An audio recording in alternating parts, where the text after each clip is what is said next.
আজ থেকে শুরু করলাম কিন্তু আপার প্রাইমারি টেটের জন্য প্রিপারেশান। তো আমি ছোটোবেলায় ভাবতাম কি যে কোনো কাজ করার পূর্বেই ভাবতাম যে কাল করব, পরশু করব, আজ ভালো লাগছে না। কিন্তু যত বড় হয়েছি তত এই ব্যাড হ্যাবিটসটা চেঞ্জ করেছি। তো আমি যখন মনে হয় যে এই কাজটা করব, তো তখনই আমি করে ফেলি, মানে সেই দিনই করে ফেলি। সে হয়তো বিকেল হতে পারে বা রাত্রি হতে পারে বা সকাল হতে পারে। তো কিন্তু আমি পরের দিনের আশায় রাখি না। তো আমি ভাবছিলাম যে 1 তারিখ থেকে শুরু করব। তারপরে ভাবলাম যে না, 1 তারিখ থেকে এই যে শুরু করব ভাব নিয়ে থাকতে থাকতে না আমার অন্যান্য পড়াগুলো হচ্ছিল না। তাই ভাবলাম যে না, যখন শুরু করব ভেবেছি তখন আজকেই শুরু করব। তো দেখতেই পাচ্ছ আমি কিন্তু মানে পড়াটা শুরু করে দিয়েছি আর কি। এই নিয়ে একটা ছোট্ট ঘটনা বলি, এই যে ইউটিউবের ব্যাপারটা। তো আমি কিন্তু অনেক দিন ধরে ভাবছিলাম যে ইউটিউবে ভিডিও বানাবো, তারপরে মানে হয়ে উঠছিল না আর কি। তারপরে ভাবলাম যে না, যখন ভেবেছি তখন যেমন ভাবা তেমন কাজটাও করে ফেলি। তো সঙ্গে সঙ্গে কিন্তু আমি চ্যানেলটা খুলেও ফেলেছিলাম আর কি। তো সেই হচ্ছে ব্যাপার, আমি কিন্তু এই হ্যাবিটগুলো আস্তে আস্তে চেঞ্জ করে ফেলেছি যে কাল করব, পরশু করব, এই ব্যাপারটা। তো আপার প্রাইমারি পড়া এখন থেকে স্টার্ট করে দিলে কি বলো তো, যে রিভাইজটা অনেকবার হবে, আবার হচ্ছে অনেকটা সময় ধরে পড়তে পারবো, মানে আস্তে আস্তে পড়তে পারবো, অত চাপ থাকবে না। এই যে আমি এখন যেমন করছি হচ্ছে শিশু বিকাশ, আমার দেখতে পাচ্ছ দাগানো আছে, কারণ এটা তো আমার টেটের হচ্ছে বই, আবার আপার প্রাইমারি টেটেরও বই আছে। এই যে বইটা এখন পড়ছি সেটা কিন্তু টেটের বই। তো এই বইটা দাগানো আছে, কেননা আমার আগে টেট দিয়েছিলাম তখন দাগানো কিছু কিছু ছিল।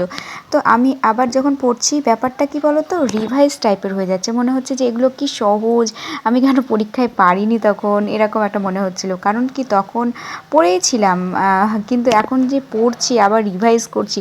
তাই পড়ার সময় যতবার তুমি রিভাইজ করবে না, ততবার দেখবে মনে হবে যে এটা তো এত সহজ, এত সহজ। কিন্তু মেন হচ্ছে মনোযোগ দিয়ে পড়তে হবে, পড়ে গেলেই চলবে না, মনোযোগ দিয়ে পড়তে হবে এবং ধৈর্য সহকারে কিন্তু তোমাকে পড়া চালিয়ে যেতে হবে। তো সেরকম যে আমিও আগে পড়তাম, যে এরকম পড়েই যেতাম, কিছু কিছু জিনিস ছিল পড়েই যেতাম, বিরক্ত লাগতো তাও পড়ে যেতাম। তারপর কি হতো, মানে সেই পড়াটার মনে মনে থাকতো না আর কি। তাই বিরক্ত যখন আসবে পড়ার প্রতি, তখন কিন্তু একটু নিজেকে একা রাখবে, পড়াশোনা থেকে, ফোন থেকে একটু নিজে একা থেকে যাবে, একটু মানে একটু নিজেকে ঠিক করে নেবে। মানে আমি জানি যে এখন অনেক রকম চিন্তাভাবনা আসবে পড়ার সময়, কিন্তু চিন্তাভাবনাগুলো না সাইডে রেখে একটু পড়াশোনাটার দিকে মনোযোগ দেওয়াই উচিত আমাদের মনে হয়। যে বেশি চিন্তা করলে অনেক চিন্তা আসবে। তাই যখন চিন্তাভাবনাগুলো আসবে, নিজেদেরকে একটু শান্ত মনে ভেবে নিতে হবে যে যাদের চিন্তা আমরা করছি তারা কি সত্যিই আমাদের কথা ভাবে, বা তারা কি সত্যিই আমাদের কথা চিন্তা করছে। তো তারা যদি চিন্তা না করে, তারা যদি মনে রাখে আমাদের, তাহলে তাদের কথা ভেবে আমাদের লাইফটাকে নষ্ট করা কি কোনো মানে আছে? তো এরকম হচ্ছে ব্যাপার। তবুও আমি জানি চিন্তাভাবনা চলেই আসে, এটা যতই ভাবি না কেন চিন্তাভাবনা কিন্তু আসেই। এটাই হচ্ছে, মানে সবার তো আর সমান হয় না। তো যাই হোক, আমি কিন্তু পড়াশোনাটা শুরু করে দিয়েছি। আর এই যে আমি হেঁটে হেঁটে পড়ছি, তার কারণ একটু একটু ঘুম এসেছিলো আমার। তো চোখ মুখ দেখে বুঝতে পারছো প্রচণ্ড ঘুম এসেছিলো। তো সেই জন্য আমি একটু হেঁটে হেঁটে পড়ে নিচ্ছিলাম, আর রিভাইজ পড়া তো ভালোই লাগছিলো পড়তে।